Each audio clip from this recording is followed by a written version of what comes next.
Manoj home কিচেনলৈ সকলোকে স্বাগতম জনাইছোঁ।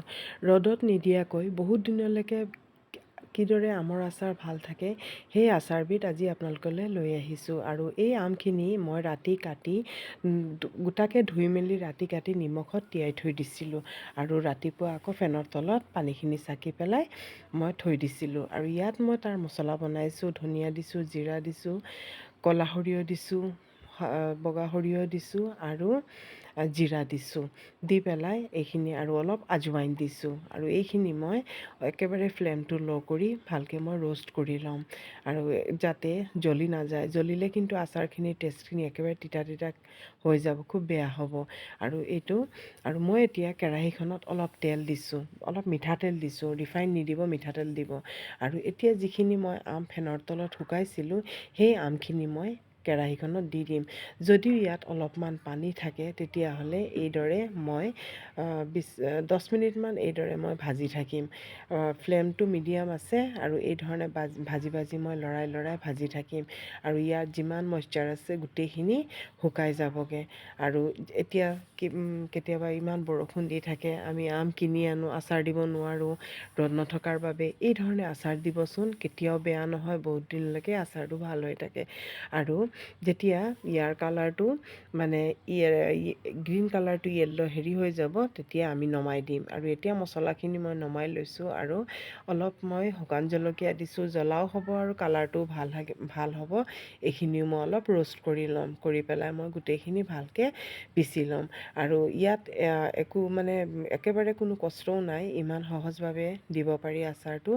আৰু ৰাতি আপোনালোকে কি কৰিব, আমটো গোটাকৈ ধুই ল'ব।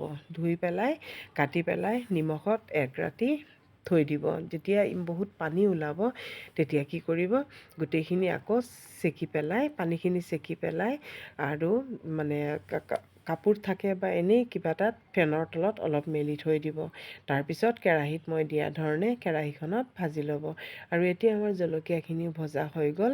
আৰু অলপ ঠাণ্ডা হোৱাৰ পিছত মই এইখিনি পিচি ল'ম।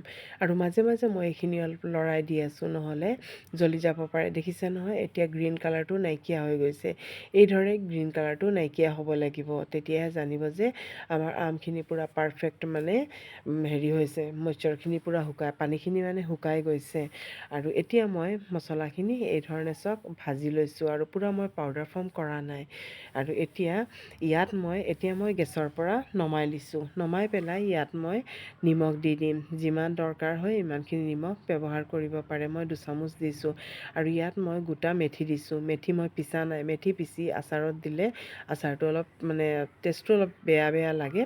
আৰু ইয়াত মই মেথি দিছোঁ আৰু ক'লা জিৰা দিছোঁ আৰু জলকীয়াৰ গুড়ি দিছোঁ অলপ কালাৰটো ভাল হ'বলৈ। আৰু হালধি পাউডাৰ দি দিছোঁ।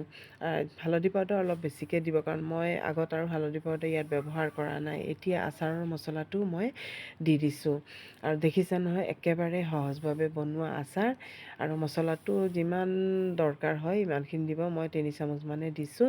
আৰু দি পেলাই ভালকৈ এইখিনি লৰাই ল'ব। মই কিন্তু এতিয়া একেবাৰে কম তেল ব্যৱহাৰ কৰিছোঁ।